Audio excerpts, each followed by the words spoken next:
Dear students, इस lecture में हम डिस्कस करेंगे क्वांटम नंबर्स के बारे में। तो क्वांटम नंबर्स क्या होते हैं? देखिए, 4 numbers that completely describe the position, energy, angular momentum of an electron are called as the quantum numbers।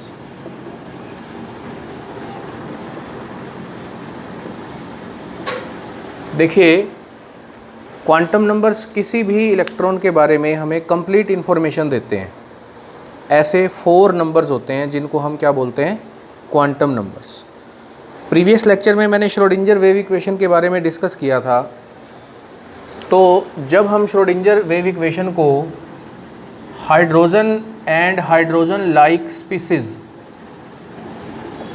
कहने का मतलब क्या है कि 1 इलेक्ट्रॉन सिस्टम के लिए सोल्व करते हैं। किसको सोल्व करते हैं? श्रोडिंगर इक्वेशन को। इनके लिए जैसे hydrogen, helium 1 positive ion, lithium 2 positive ion, beryllium 3 positive ion etcetera. जब इनके लिए सोल्व करते हैं ना, तो हमें 3 क्वांटम नंबर मिलते हैं। कितने? 3। वो कौन से हैं? मैं यहाँ लिख रहा हूँ N, L और M, ये 3। लेकिन मैंने यहाँ लिखा कि ये 4 नंबर्स हैं। 3 तो हमें मिलेंगे श्रोडिंगर वेव इक्वेशन के सॉल्यूशन से, और जो 4th है वो रिप्रेजेंट करता है इलेक्ट्रॉन की स्पिन को। उसको हम लोग स्पिन क्वांटम नंबर बोलते हैं। तो अब 1 बाय 1 हम ये चारों डिस्कस करते हैं। देखिए, सबसे पहले नंबर पे हमारे पास है प्रिंसिपल क्वांटम नंबर। नंबर 1 जो है that is principal quantum number.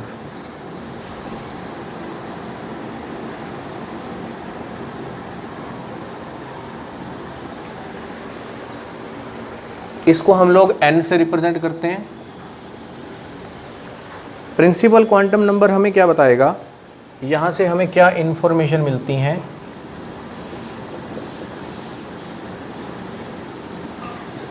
एक तो शेल या फिर energy level of the electron, एक तो ये पता चलेगा हमें। दूसरा हमें क्या पता चलेगा? Energy of the electron within that particular shell. 2 चीज़ें हमें पता चलती हैं। एक तो इलेक्ट्रॉन का एनर्जी लेवल क्या है, और दूसरा उस एनर्जी लेवल के अंदर इलेक्ट्रॉन की एनर्जी कितनी है। ठीक है, तो देखिए, बोर थ्योरी के अकॉर्डिंग एनर्जी का एक फॉर्मूला है। उससे पहले ये समझिए, देखिए ये जैसे न्यूक्लियस है, ये n = 1, ये है n = 2, ये है n = 3, ये है n = 4। ये n क्या है? ये इंटीग्रल वैल्यूज़ हैं। n की जो वैल्यूज़ हो सकती हैं वो इंटीग्रल वैल्यूज़ होती हैं। इंटीग्रल n 1 से स्टार्ट होगा, इसको k shell, l, m, n ऐसे सो ऑन ये चलता रहेगा। ठीक है, इन सभी शेल्स के अंदर इलेक्ट्रॉन हो सकता है। तो पहली इन्फॉर्मेशन तो ये है। दूसरी इन्फॉर्मेशन क्या है कि जब इलेक्ट्रॉन फर्स्ट शेल में है या फर्स्ट ऑर्बिट में है तो उसकी एनर्जी कितनी होगी। यदि इलेक्ट्रॉन सेकंड ऑर्बिट में है तो उसकी एनर्जी कितनी होगी। यदि थर्ड में है तो कितनी होगी। यदि फोर्थ में है तो कितनी होगी। ये सारी चीज़ें हमें प्रिंसिपल क्वांटम नंबर से मिलती हैं। क्लियर? तो अब देखिएगा ज़रा, एनर्जी कैलकुलेशन कैसे होती है। आपको पता कैसे चलेगा कि कितनी एनर्जी है?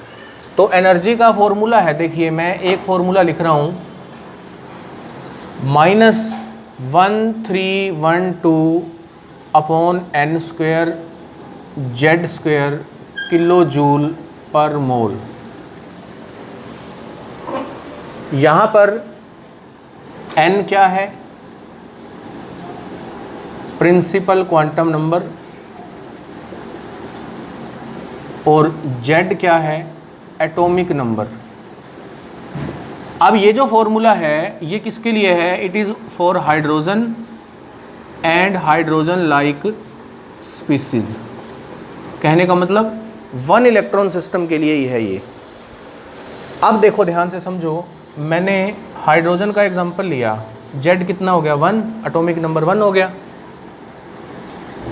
अब इस फॉर्मूला में मैं n की वैल्यू 1 पुट करता हूँ तो E1 कितना हो गया? -1312 किलो जूल पर मोल। अब n की वैल्यू 2 पुट करता हूँ तो E2 कितना हो गया? -1312/4 किलो जूल पर मोल।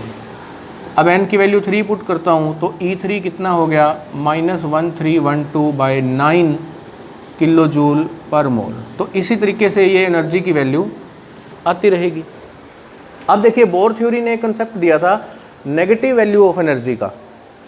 अब यहाँ पर देखिए इसको 1 को जब मैंने पुट किया, n को 1 पुट किया तो -1312 एनर्जी की वैल्यू आ गई किलो जूल पर मोल में। जब 2 किया तो 4 से डिवाइड किया, 3 किया तो 9 से। जब मैं इसको 4 से डिवाइड करूँगा तो नेगेटिव वैल्यू कम हो रही है। नेगेटिव वैल्यू कम होने का मतलब क्या है कि एनर्जी इंक्रीज़ हो रही है। इसी तरीके से जब मैंने यहाँ 3 के लिए किया तो 9 से डिवाइड किया, नेगेटिव वैल्यू और भी कम हुई तो इसका मतलब एनर्जी फर्दर और भी ज़्यादा इंक्रीज़ हो गई। तो इसका सीधा सा मतलब क्या है? वो ये मतलब है, देखिए ये न्यूक्लियस, ये n = 1, ये n = 2, ये n = 3, ये n = 4 है। जो जैसे जैसे आप न्यूक्लियस से दूर होते जाएंगे, मतलब जैसे जैसे इलेक्ट्रॉन का न्यूक्लियस से डिस्टेंस बढ़ेगा वैसे वैसे उसकी एनर्जी क्या है वो बढ़ती चली जाएगी। ये हमें बताता है principal quantum number. Clear? This is the first quantum number. अब बारी आती है सेकंड क्वांटम नंबर की। तो सेकंड क्वांटम नंबर जो है उसका नाम है azimuthal quantum number. Azimuthal quantum number, या फिर इसको बोलते हैं एंगुलर क्वांटम नंबर। इसको रिप्रेजेंट किया जाता है स्मॉल l से। तो यहाँ से हमें क्या क्या इंफॉर्मेशन मिलती हैं? पहली इंफॉर्मेशन तो मिलेगी subshell to which electron belongs. एक तो हमें ये बताएगा कि इलेक्ट्रॉन की सबशेल कौन सी है। दूसरा ये हमें बताएगा ऑर्बिटल एंगुलर मोमेंटम के बारे में। ऑर्बिटल एंगुलर मोमेंटम, अब इसकी वैल्यूज़ कहाँ से कहाँ तक हो सकती हैं? इसकी वैल्यूज़ होती हैं 0 to n-1। ये ध्यान रखना है, n is always greater than l, और you can say n can never be equal to l। Principal quantum number हमेशा एजीमुथल क्वांटम नंबर से ज़्यादा ही होगा, कभी भी उसके बराबर नहीं हो सकता। तो देखिएगा, सबसे पहले हम सब शेल्स निकालते हैं। सब शेल्स कैसे? यहाँ पे मैंने लिखा n, यहाँ मैंने लिखा l, और यहाँ लिखा सब शेल। देखिए जब n की वैल्यू 1 है तो अकॉर्डिंग टू दिस l की वैल्यू क्या होगी? 0। जब l 0 होता है तो उसके कोरस्पॉन्डिंग s सब शेल होती है। कौन सी सब शेल होती है? s सब शेल। और इस सब शेल का डेजिग्नेशन वो क्या बन गया? That is your 1s। इसी तरीके से जब n की वैल्यू 2 होगी तो l की दो वैल्यूज़ हो सकती हैं, 0 to 2-1, मतलब 0 भी हो सकती है और 1 भी हो सकती है। 0 के कोरस्पॉन्डिंग s और 1 के कोरस्पॉन्डिंग p। तो सेकंड में 2s और 2p ये सब शेल बन जाएंगे। ऐसे ही जब n की वैल्यू 3 है तो 0, 1, 2 तीन वैल्यूज़ हो सकती हैं, s, p एंड d। तो 3s, 3p, 3d ये तीन हो गए। देखो जब n की वैल्यू 4 तो 0, 1, 2, 3 s, p, d, f। तो 4s, 4p, 4d and 4f, ये 4 हो गई। अब आप यहाँ एक चीज़ और ध्यान से देख सकते हैं, प्रिंसिपल क्वांटम नंबर की जो वैल्यू है उतने ही टोटल नंबर ऑफ सबशेल्स होंगे। जैसे यहाँ पर 1 है तो यहाँ 1 है, यहाँ प्रिंसिपल क्वांटम नंबर की वैल्यू 2 है तो यहाँ 2 सबशेल हैं, यहाँ 3 है तो यहाँ 3 है, देखो यहाँ 4 है तो यहाँ पे 4 सबशेल होगी। अब ये SPDF ये कहाँ से आया? ये स्पेक्ट्रल लाइंस जो होती हैं उनके नेम से दिया गया है, S शार्प से, P प्रिंसिपल से, D डिफ्यूज्ड से और F फंडामेंटल से। तो उनके जो नाम का पहला पहला लेटर है उसके कोरिस्पोंडिंग सबशेल को SPDF बोला जाता है। अब एक चीज़ और ध्यान से समझिएगा, जो हमारे पास सबशेल्स हैं उनकी भी एनर्जी का एक पैटर्न होता है कि क्या सभी सबशेल्स की एनर्जी सेम होती है। देखिए, for hydrogen and H like species जो एनर्जी है उसका ये पैटर्न होता है। जैसे एग्जांपल ले लीजिए, मैं n = 4 ले रहा हूँ, तो 4 के अंदर 4s, 4p, 4d और 4f ये होंगी सबशेल्स। हाइड्रोजन और हाइड्रोजन लाइक स्पीसीज़ के लिए इन सभी की जो एनर्जी है वो क्या होगी? सेम होगी हमेशा। लेकिन फॉर अदर एलिमेंट्स, बाकी एलिमेंट्स के लिए क्या होगा? 4s उसकी एनर्जी सबसे कम होगी, फिर 4p की होगी, फिर 4d और फिर 4f। मतलब जैसे जैसे L की वैल्यू इंक्रीज़ होगी वैसे वैसे सबशेल की एनर्जी भी क्या होती जाएगी? इंक्रीज़ होती जाएगी। दूसरी इन्फॉर्मेशन यहाँ से जो हमें आ रही थी वो थी angular momentum, orbital angular momentum. तो एंगुलर मोमेंटम की वैल्यू ये होती है L × L + 1 इसका स्क्वायर रूट h/2π। अब आप यहाँ ध्यान से समझिएगा, S सबशेल है आपके पास तो वहाँ पर L की वैल्यू 0 है। इसका मतलब ऑर्बिटल एंगुलर मोमेंटम इसकी वैल्यू भी क्या हो जाएगी? 0 h/2π और यू कैन से 0। अब इस फॉर्मूला को ध्यान से देखिए, यहाँ L की वैल्यू है, यहाँ पर N की वैल्यू नहीं है प्रिंसिपल क्वांटम नंबर की। मतलब जो S है वो 1s हो, चाहे 2s हो, चाहे 3s हो, चाहे कोई भी हो, लेकिन जब तक यहाँ S लिखा रहेगा L की वैल्यू हमेशा 0 रहेगी। तो ऑर्बिटल एंगुलर मोमेंटम हमेशा 0 रहेगा। इन द सिमिलर वे अगर आपके पास P सबशेल है तो L की वैल्यू 1, तो ऑर्बिटल एंगुलर मोमेंटम की वैल्यू क्या आएगी? 1 × 1 + 1 का रूट h/2π। इसका मीनिंग ये कितना हो गया? √2h/2π। ये ऑर्बिटल एंगुलर मोमेंटम की वैल्यू है। ऐसे ही अगर आपके पास D सबशेल होगी तो L की वैल्यू 2, तो 2 × 2 + 1 इसका रूट h/2π। ये कितना आ गया? √6h/2π। ऐसे आप वैल्यूज़ निकालते रहेंगे। Clear? Third quantum number we have magnetic quantum number. Magnetic quantum number, magnetic quantum number, इसको हम m से रिप्रेजेंट करते हैं। तो मैग्नेटिक क्वांटम नंबर क्या है? देखिए ध्यान से समझिए, हम जानते हैं कि इलेक्ट्रॉन एक चार्ज पार्टिकल है, तो चार्ज पार्टिकल जब मूव करेगा तो इलेक्ट्रिक फील्ड बनेगी, इलेक्ट्रिक फील्ड जनरेट होगी, तो टाइम वेरिंग इलेक्ट्रिक फील्ड जो है वो मैग्नेटिक फील्ड जनरेट करती है। तो इसका मतलब क्या हुआ कि एक मैग्नेटिक फील्ड हमारे पास है इलेक्ट्रॉन के मोशन की वजह से, और दूसरी मैग्नेटिक फील्ड सपोज हम बाहर से अप्लाई कर दें, एक्सटर्नल मैग्नेटिक फील्ड, तो दोनों मैग्नेटिक फील्ड आपस में इंटरेक्ट करेंगी। उस इंटरेक्शन की वजह से जो इलेक्ट्रॉन क्लाउड है उसका कैसा प्रोजेक्शन होता है, कैसे उसकी ओरिएंटेशन होती है, वो हमें ये बताएगा। और उन ओरिएंटेशंस के कोरस्पॉन्डिंग हम बोलते हैं कि ये ऑर्बिटल है। जैसे एस ऑर्बिटल हम लोग जनरली, मैं आपसे बात कर रहा हूँ, सफेरिकल होता है, पी डम्बल होता है। हम नेक्स्ट लेक्चर्स में अपने ये शेप्स डिस्कस करेंगे डिटेल से। तो कहने का मतलब क्या है कि ऑर्बिटल का कंसेप्ट दिमाग में कहाँ से आया? भी ऑर्बिटल की शेप कैसे होती है? वो प्रोजेक्शन होता है इलेक्ट्रॉन क्लाउड का in the presence of external magnetic field. तो वो चीज़ हमें ये मैग्नेटिक क्वांटम नंबर बताता है। ये हमें क्या बताएगा? Orbital occupied by an electron. और इसकी जो वैल्यूज़ हैं वो कहाँ से कहाँ तक हो सकती हैं, -L2 + L इंक्लूडिंग 0,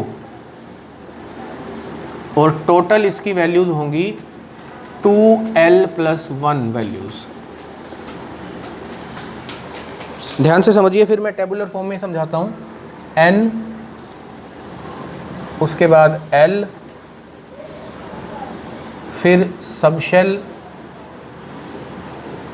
फिर M की वैल्यू, और फिर उसके बाद टोटल नंबर ऑफ ऑर्बिटल्स।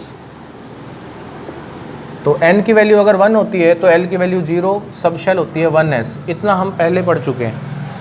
अब जब l की वैल्यू 0 है तो m की वैल्यू क्या होती है, -L2 + L इंक्लूडिंग 0। तो ये वैल्यू भी क्या रहेगी, 0। यहाँ देखो -02 + 0, 0 हो गया। टोटल नंबर ऑफ ऑर्बिटल्स कितने हैं, 2L + 1। तो टोटल नंबर ऑफ ऑर्बिटल कितने आ गए, 1 आ गए। मतलब फर्स्ट शेल में या 1s सब शेल में केवल एक ऑर्बिटल होता है, इसका ये मतलब हो गया। ऐसे ही n की वैल्यू 2 ले लो, l की वैल्यू 0 और 1, तो ये हो गया 2s, ये हो गया 2p।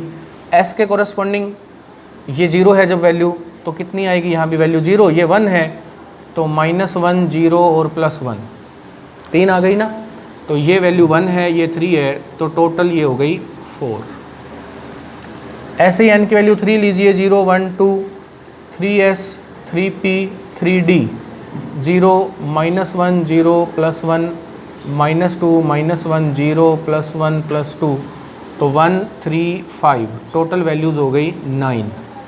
ऐसे ही 4 ले लीजिए, 0, 1, 2, 3, 4s, 4p, 4d, 4f, ये हो गया 0, -1, 0, +1, -2, -1, 0, +1, +2, -3, -2, -1, 0, +1, +2, +3, तो 1, 3, 5, 7, तो ये हो गए टोटल 16।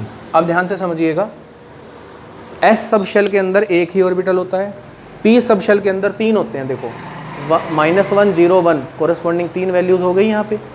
D के अंदर टोटल 5 ऑर्बिटल होते हैं और F के अंदर टोटल 7 ऑर्बिटल्स होते हैं। ये सारा डिस्क्रिप्शन है ऑर्बिटल्स के बारे में। अब इसको मैं n से कोरिलेट करता हूँ। देखो यहाँ पर 1 है n की वैल्यू, तो टोटल नंबर ऑफ ऑर्बिटल भी 1 है। यहाँ n की वैल्यू 2 है तो टोटल ऑर्बिटल 4, मतलब 2 का स्क्वायर। यहाँ 3 है तो यहाँ 9, मतलब 3 का स्क्वायर। यहाँ 4 है तो यहाँ 16, मतलब 4 का स्क्वायर। तो टोटल नंबर ऑफ ऑर्बिटल्स,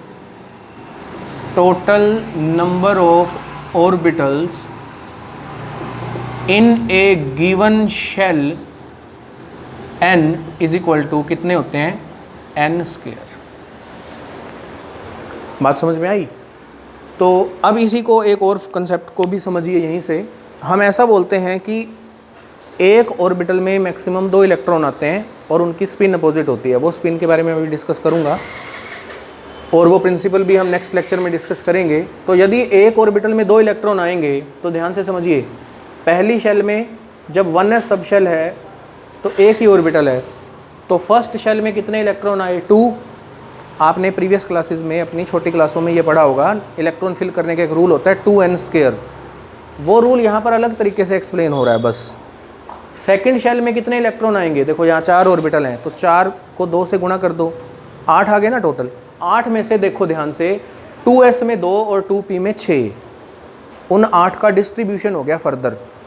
ऐसे ही थर्ड शेल में 9 ऑर्बिटल हैं, टोटल 9, तो इलेक्ट्रॉन कितने आ गए, 18 आ गए। उसमें से 2 आएंगे 3s में, 6 आएंगे 3p में और 10 आएंगे 3d में। ऐसे ही फोर शेल लीजिए तो 32 इलेक्ट्रॉन्स, s में 2, p में 6, d में 10 और f में 14। इस तरीके से इनका डिस्ट्रीब्यूशन होता है। Clear? This is the third quantum number, magnetic quantum number. अब आ जाइए फोर्थ क्वांटम नंबर पे, वो है हमारा spin quantum number. Spin quantum number, इसको हम लोग स्मॉल s से रिप्रेजेंट करते हैं।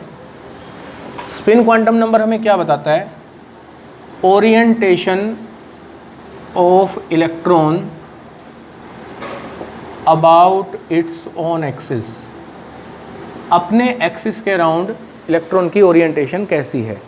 और इसकी केवल दो ही वैल्यूज़ होती हैं, only two values, +½ clockwise orientation के लिए